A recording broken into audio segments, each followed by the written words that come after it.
What do you mean you have nothing? Pasigaw ang pagsasalita ni Julius sa telepono, kaya hindi maiwasan ni Jamila na marinig ang sinasabi nito. I gave you the address at sinabi ko na rin ang circumstances, so what else do you need? She got up from the desk where she was sitting and moved closer to him. Wala sa sariling napahawak siya sa braso nito. Tila wala rin sa sariling hinagip nito ang kamay niya at pinisili iyon. Did you expect na ipaparadi rin niya yung bata sa harap niyo? Of course he'd keep him hidden from sight. Natahimik ito. Malamang ay nakinig sa sinasabi ng nasa kabilang linya. Wala iyong babae. Paano kayo nakatitiyak? Oh hell, nagpalakad-lakad ito ng matahimik uli ito. I would appreciate that. Thank you very much. Sinuntok nito ang dingding pagkatapos nitong ibaba ang auditibo. Anong nangyari? Usisa niya. Wala raw yung bata sa bahay at walang palatandaan na nandoon ito. They can just barge and then search in premises dahil ayaw raw nilang i-alerto yung lalaki na sinusubaybayan nila ito. But this waiting game is getting on my nerves. Ayon sa sinabi mo, naroon ang posibilidad na maalis na sa poder ni Brax at ng kapatid niya yung bata. If the child is Brennan, we could lose him forever. Inabot uli nito ang telepono at nagpipindot doon.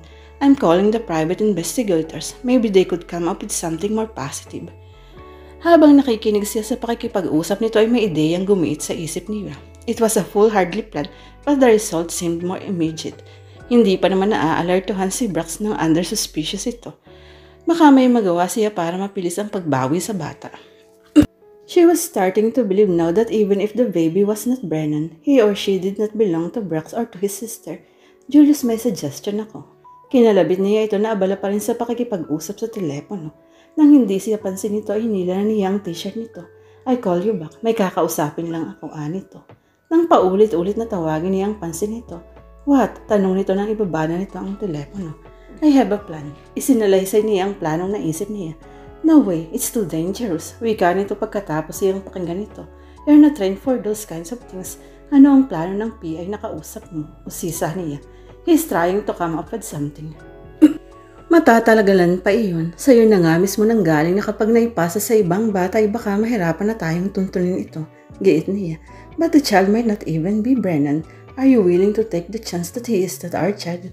Pero baka kung mapaano ka, I couldn't guarantee your safety, he said. She could hardly believe what she heard. Parang ang biglang bumuka ang langit at naulinigan niyang pag-awit ng mga anghel.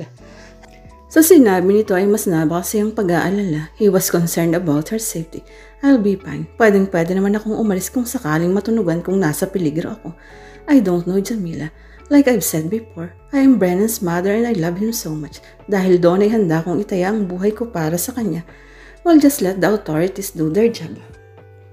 Oras ang kalaban natin, Julius. Are we just going to sit on our asses when our son might be taken away from us forever? Okay, pagpayag na nito pagkatapos ang mahabang pananahimik. But we will plan this carefully and you will do everything the way we planned it. I didn't expect to see you again. Sabi ni Brax na mapagbuksan si Jamila. You practically ran away from me. Nagulat lang ako. I have been thinking about what you said before I left. And tiningnan niya ito. Baka kasi mahalata nito na umaarte lang siya kung hindi niya magawang salubungin ng tingin nito. Well, I realized that I may have been a bit hasty. I was surprised, that's why. I mean, I never imagined that you felt the way you did towards me. Ilang sandali siyang pinakatitigan ito. Kapag kuwan ay ngumiti ito, sa kanilakihan ang pagkakabukas ng pinto para papasukin siya.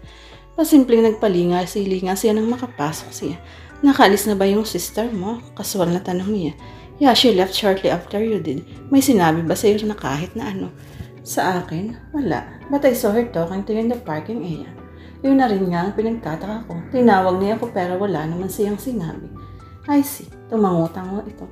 Anyway, since you're here, I take it that you're amenable to what I've told you. Lumapit ito sa kanya saka siya hinapit sa web.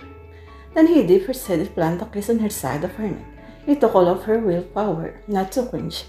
Ang usapan nila ni Julius ay aalamin lang niya kung nasa apartment pa ba si Brax, si Miley at ang batang dala nito. Kung wala na, subukan daw niyang tuklasin kung saan nagpunta ang mga ito. Iniharap siya ni Brax saka sinubukang hagkan ang mga labi nitong at umiwas siya. Masyado ka namang mabilis, aniya sa himig na animo ay nagpapakipot lang. I am a man of action. Ayoko yung marami pang paligoy-igoy. Your presence here tells me you're also interested in me. So why waste time? Besides, I've waited long enough for this. Kinabig siya nito at sapilitang hinalikan. She almost reached. Ganun na lang ang pagkadisgustong sumulak sa kanya. Nalingalinga niyang itulak ito pala.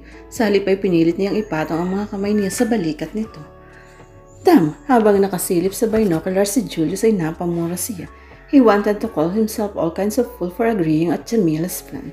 Nang mga sandaling iyon ay nasa katabing gusali siya kasama ang private investigator na nakausap niya sa phone kanina at ang mga tauhan nito. Mula sa isa sa mga units doon ay tinatanaw nilang nangyayari sa apartment ni Brax. Habang nananalili ito sa sala at si Jamila ay nasusubaybayan nila ang mga kilos ng mga ito. Sir, may problema ba? Tanong ng investigador na kasama niya. Kagaya niya ay may larga vista rin ito.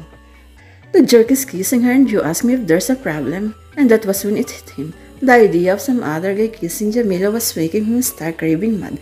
Ayaw niyang may ibang hahalik dito. Gusto niya ay silang. Oh, am I jealous? Ayaw niyang tanggapin niyon. For him to be jealous, he had to feel something for her. I'm not. Kung kailan naman nagsisimulang kumalma ang kanyang kalooban ay sakali nakitang nagsisimula ng maglakbay ang mga kamay ni Brax sa katawan ni Jamila. Padaskol na ibinaba niya ang hawak na larga vista. We're coming in. Alertuhin mo ang mga tauhan mo. Pero sir, wala pang. At ano ang hinihintay mo? Ang magahasa siya. Teka boss, may itinuro ito't nang sundan niya inong tingin ay isang babaeng may kanggrang bata ang nakita niyang humahangos na paakyat ng hagdan. May sinabi ang investigador sa dalang shortwave radio nito pero hindi na niya masyadong napag-ukulan ang pansin ng mga kataga. Titig na titig siya sa batang karga ng babae. Kahit malayo ang bata ay pamilyar sa kanya ang itsura nito. Then he remembered the binoculars and his immediate bird told him, oh my God, that's my son. Bulalas niyang makita ang bata. Dapat ay pipigilan ng mga kasamahan niya ang babae pero nakalusot na ito paakyat sa hagdan. Ilang sandali pa ay pumasok na ito sa apartment unit na kanilang minamatsagan. Ang kulit mo, Mylene, singhal ni Brax sa kapatid nang bumukas ang pinto at pumasok na ng babae. Napasinghap si Jamila, kagaya nung unang nakita niya ang bata. Nakakapa rin ito pero hindi yun gaanong tumatabing sa mukha nito. Dahil doon ay nakilala niya ito. It had been months since she had last seen Brennan, but there was no doubt in her mind that the child was his son. Baby ko, usal niya. Hindi niya makatukoy kung nakilala ng bata ang boses niya o sadyang aburido lang ito. Pagkatapos na tumingin ito sa kanya ay umingit ito, saka inilahad ang mga bisig sa kanya. Get out, Mylene. Utos dito ni Brax. Ayoko kuya, nangako ka na hindi mo muna ibibigay sa iba itong bata. Pero pagdating ko sa hotel na tinutuluyan namin ay may nakita kong mga lalaking aali-aligid sa kwartong inuukupan namin. Hinintay kong umalis sila. Baka kako may iba silang pakay sa floor na yun. Pero mukhang ang kwartong gamit ko ang winaman na nila. Isa lang ang ibig sabihin niyon. Nandun sila para kunin si baby. Mylene, you have to give him up sooner or later. Napag-usapan na natin iyon, hindi ba? Sinubukang lapitan ni Brax ang kapatid. Ngunit humakbang si Mylene palayo at iniiwas sa nakaumang ng mga kamay nito ang bata. Mahal ko si Gio, kuya. Bakit mo siya ipapamigay? Hindi siya si Gio. Patay na si Gio. Pagalit na sabi ni Brax. Hindi patay si Gio. Buhay ang anak ko. Sigaw ni Mylene. Hindi na malaman ni Jamila kung ano ang gagawin. Based on the woman's action, it looked as if she was emotionally unstable. At may hula siya na may kinalaman niyo sa pagkamatay ng sinasabing anak nito. But her main concern at that time was the safety of her child. Kailangang makuha niya ito mula sa babae pero paano niya gagawin? And where the hell is Julius and the PI anyway? Hindi si Gio ang batang yan, Mylene. I'm sorry that your baby has to die. Pero panahon na para isuko mo ang batang iyan. Masyado ka nang nagiging attached sa kanya. Come on, give him to me. Muli ay iniwasan ni Mylene si Brax. Akin na ang bata, sabi ni Jamila. No, don't give her the baby. Tila noon lang naalala ni Brax ang presensya niya. How could you do this to me, Brax? Sumbat niya rito. Pinagkatiwalaan kita. I even thought you were my friend. Pero bakit nasa iyo ang anak ko? Friend? How I hate that word. Because I didn't want to be just a friend. I want you. You. But all the while, someone else is coming between us. Noong una ay si Julius. That is hard. That bastard son of his. Pagkatapos kung kailan gumaganda ng takbo ng pangyayari, ay naisip mo na namang bumalik sa lalaking iyon. I didn't want you to get in touch with him. Ayokong malaman mo nawawala ang batang iniwan mo. Sa pudar niya dahil alam ko magiging dahilan na naman iyon para malihis ang atensyon mo palayo sa akin. But you insisted and as expected. My plans were shot to hell. But why did you kidnap Brennan? For two reasons. First, he is a loose end for you and I really wanted you to be rid of him for good. Hindi yung alam mo kung nasan siya tiyak na gugustuhin mong punta-puntahan siya. At ano ang pangalawang dahilan? Usisa na yan ang tumigil na ito sa pagsasalita. She wanted him to keep talking so that he wouldn't have time to think of what he was going to do next. Umaasa siya na bibili ng mahal ang bata. Si Mylene ang sumagot. Inilapag nito sa sopa si Brennan, saka ibinigay rito ang boteng hinugot nito mula sa bag. Humiga naman agad si Brennan sa bunton ng throw pillow, saka nagmamadaling inilagay ang tsupon sa bibig nito. Mabibili ng mahal. Nagulumihan siya at nang hilakbot sa narinig. Are you saying that he sells babies? At least his colleagues does. Napabaling siya kay Brax. Kidnapper ka? Hindi niya mapaniwalaan iyon. Miyembro siya ng kidnapping syndicate. Kung hindi man niya pinaparan sa mga dinudukot niya, ay pinagbibili niya ang mga bata sa mag-asabang desperadong magkaanak. Great racket, patuyang dagdag ni Melon. Napakasama mo, at si Brennan pa ang napagdiskitahan mo. Did you think I could ever love someone who hates my child? Iyon na nga ang problema. Angil sa kanya ni Brax, you could never love me, period. Nagtyaga ako pero wala akong napala. Well, I'm through waiting. Lintik lang daw ang walang ganti kaya ngayon ay magbabayad ka. Patakbong tinungo nito ang drawer ng mesang nasa isang dako ng sala at mula roon ay nilabas nito ang isang baril. Manlaki ang mga mata niya at nanlamig ang buong katawan niya. She knew that someday her time would come. Lahat namang ng tao ay sa kamatayan papunta. Pero hindi pa siya handa, lalo at nakabitin sa ala ngayon ang kasasapitan ng anak niya. But to her horror, Brax didn't point the gun on her but the baby. Ang bisit na yan ang salot sa buhay ko. Kung hindi sumulpot iyan, baka mag-asawa na tayo ngayon. At kung naipasa na siya agad sa iba, hindi tayo hahantong sa ganito. But now I'm gonna end it once and for all. Brax no, umakma siyang tatakbuhin ng kinaroroonan ng bata. Ihaharang niya ang sarili niya sa pagitan nito at ang balak ang kinakailangan, pero inaasahan ng lalaki ang gagawin niya ngayon. Hinagip nito ang braso niya para pigilin siya.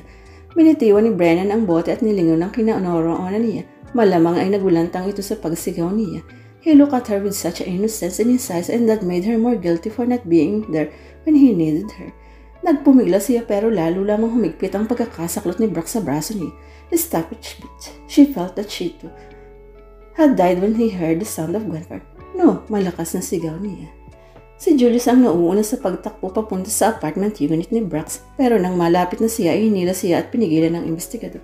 Sir ka muna ang bahala. Anito saka ito pumesto sa labas na nakapinid na impinto. Nakauma ang baril nito at tila naghihintay lang ng tiyempo para mapasok ang apartment. Sinenyasan din ito ang isang kasama kung anong dapat gawin. Gustong-gusto na niyang sumugod sa loob. He could hear the angry voice inside although he couldn't make out the words. Basta ang alam niya ay nagtatalo ang mga nasa loob at naalarma siya dahil nun. Pero sa tuwing akma siyang papasok ay pinipigilan siya ng kasama niya. Please Mr. Gallanos, hayaan mo na kami rito. Pabulong ngunit may ting na pakiusap nito. With a sigh, he waited. Nung walang ano-ano ay nakarinig siya ng sigaw na walang dudang nagmula kay Jamila. And that was followed by a roar of a gun. He was through waiting. Sumugod siya sa pinto at pinihit ang seradora.